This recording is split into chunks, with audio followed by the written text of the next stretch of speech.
என்னோட போர்ட்ஃபோலியோவே எடுத்துட்டா கூட நான் என்னோட போர்ட்ஃபோலியோவை மேனேஜ் பண்ணுறது கிடையாது. நமக்கு என்ன தெரியும், ரிட்டர்ன்ஸ் தெரியும், பாஸ்ட் ட்ராக் ரெக்கார்டாக பார்க்க தெரியும், பார்த்துட்டு அதில் நம்ம இன்வெஸ்ட் பண்ணுவோம். பட் அது சரியான முறை கிடையாது. ஆப்ஷன் ஓப்பனாக இருக்குது, எது பெட்டருங்கிறத நம்ம டிசைட் பண்ணணும். டாக்டர் அவருக்கே ஆப்ரேஷன் பண்ணிக்க முடியாது, இன்னொரு டாக்டர்கிட்ட தான் போய் ஆகணும். Sir, why do we need a mutual fund distributor? இப்போ நான் டைரெக்டாகவே போகலாமே, அதுதான் ஆக்சசபிளாக இருக்கே, நான் எதுக்கு ஒரு டிஸ்ட்ரிபியூட்டர் மூலியமா போகணும்? அதில் என்ன இருக்குது சார்? அது ஏன் அதை நான் ஆப் பண்ணணும்? இது ஒரு 2-3 எக்ஸாம்பிள் எடுத்துருவோம்.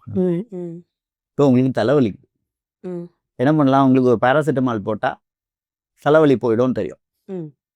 சரி, ஓகே, போட்டீங்க. அதுக்கப்புறமும் மறுநாளும் வலிக்குது.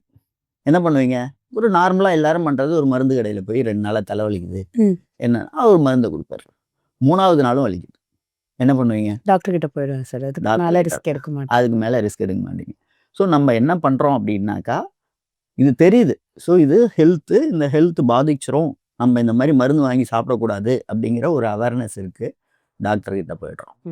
இன்னொரு உதாரணம் கூட என்னால் சொல்ல முடியும். இப்போ உங்கள் வீட்டில் பைப் லைன் உடஞ்சிருச்சு. நீங்கள் என்ன பண்ணலாம்? கடைக்கு போகலாம், பைப் ஃபிட்டிங்ஸை வாங்கிட்டு வரலாம். கரெக்டாக அங்கே என்ன சின்ன வேலைகள் தான் எல்லாராலையும் பண்ண முடியும். ஸோ ஓப்பன் பண்ணி வச்சுக்கலாம், யூடியூப்பை ஓப்பன் பண்ணி வச்சுக்கலாம். ஓப்பன் பண்ணி அவங்க என்ன சொல்கிறாங்களோ அதுக்கேற்ற மாதிரி நீங்கள் அதை எல்லாத்தையும் கழட்டி திருப்பி மாற்றி எல்லாத்தையும் பண்ணிட முடியும். அதை பண்ணுவீங்களா? அல்லது ஒரு பிளம்பரை கூப்பிட்டு வேலை பண்ண சொல்லுவீங்களா? பிளம்பரை கூப்பிட்டு தானே பண்ண சொல்லுவீங்க. இருக்கிற வேலையில் இது என்ன இருக்குது? ஆனால் நமக்கு அந்த அவேர்னஸ் இருக்குது.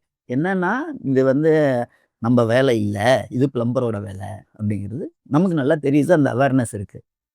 அதே மாதிரி ஒரு லாங் ட்ரிப்பு போகிறீங்க, உங்களுக்கு கார் ஓட்ட தெரியும். நீங்கள் ப்ரொஃபஷனல் கார் டிரைவர் இல்லை, ஆனால் உங்களுக்கு கார் ஓட்ட தெரியும். கிட்டத்தட்ட ஒரு 500-600 கிலோமீட்டர் போகலாம் அப்படின்னா நார்மலாக எதை ப்ரிஃபர் பண்ணுவாங்க? ஒரு டிரைவரை வச்சுட்டு, ஏன்னா ஃபேமிலி வெக்கேஷன், டிரைவரை வச்சுட்டு இவங்க போவாங்க. அது கன்வீனியண்ட்டாக இருக்கும். ஆனால் நம்ம ஓட்டின்னு போகக்கூடாதுன்னு எதுவும் இல்லை. பட் நமக்கு அந்த அவேர்னஸ் இருக்குது. ஸோ ஒரு டிரைவரை வச்சுன்னு போனால் நம்ம கம்ஃபர்டபுளாக நம்ம வெக்கேஷனை என்ஜாய் பண்ணலாம் அப்படிங்கிறதுனால அவங்க அந்த மாதிரி பண்ணுறாங்க. பட் இதே கேஸ் தான் இங்கேயும். நம்ம ஏதாவது ஒரு பேங்க்கில் போய் எஃப்டி போடணும் அப்படின்னா போய் பேங்க்கில் போய் போட்டு வந்துடலாம். ஏன்னா இது மியூச்சுவல் ஃபண்ட் இன்வெஸ்ட்மெண்ட்ஸ் அப்படின்னு வரும்போது நம்மளை பற்றி நமக்கே நிறைய விஷயங்கள் தெரியாது. நமக்கு என்ன தெரியும்? ரிட்டர்ன்ஸ் தெரியும், பாஸ்ட் ட்ராக் ரெக்கார்டாக பார்க்க தெரியும், பார்த்துட்டு அதில் நம்ம இன்வெஸ்ட் பண்ணுவோம். பட் அது சரியான முறை கிடையாது. அதுக்குன்னு சில ரிசர்ச் இருக்குது. சில விஷயங்களை ஒரு இண்டிவிஜுவலாக அனலைஸ் பண்ண வேண்டியிருக்கு. இதெல்லாம் யார் பண்ணுவான்னா இன்னொருத்தர் தான் பண்ண முடியும். பட் அதனால் நீங்கள் பண்ணக்கூடாதுங்கிறது இல்லை. ஆப்ஷன் ஓப்பனாக இருக்குது, நீங்களும் பண்ணிக்கலாம். யாருக்கிட்ட போய் பண்ணால் இன்னொருத்தர் ஏதாவது ஒரு ப்ரொஃபஷனல் பண்ணால் கரெக்டாக இருக்கும்னு நம்ம நம்பினோன்னா கொஞ்சம் நிம்மதியாகவும் இருக்கலாம். அதுதான், வேற ஒன்றும் கிடையாது. டைரெக்டாக போய் இன்வெஸ்ட் பண்ணால் நீங்கள் பிரச்சனையில் மாட்டிப்பீங்க அப்படிங்கிறது கிடையாது. பட் உங்களுக்கு பீஸ் ஆஃப் மைண்ட் இருக்கும், நம்ம பண்ணுறதை கரெக்டாக பண்ணுறோம் அப்படிங்கிற மாதிரி இருக்கும்.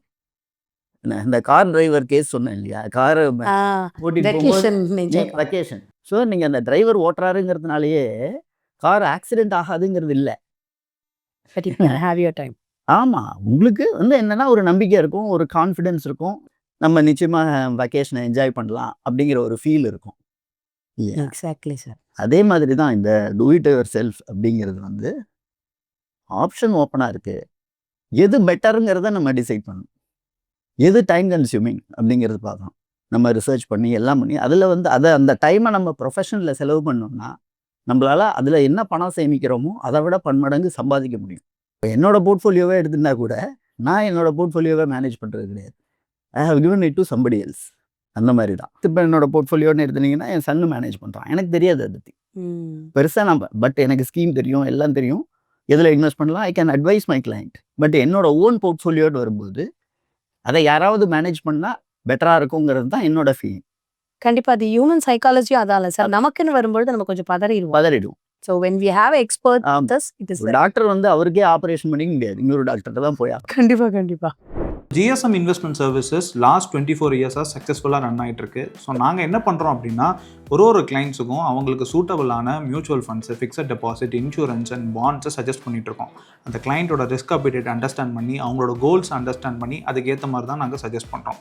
ஸோ உங்களுக்கும் இந்த மாதிரி ப்ராப்பரான கைடன்ஸ் தேவைப்பட்டுச்சு அப்படின்னா கீழே தெரிகிற வாட்ஸ்அப்புக்கு டெக்ஸ்ட் பண்ணுங்கள், நாங்கள் உங்களை கைட் பண்ணுவோம்.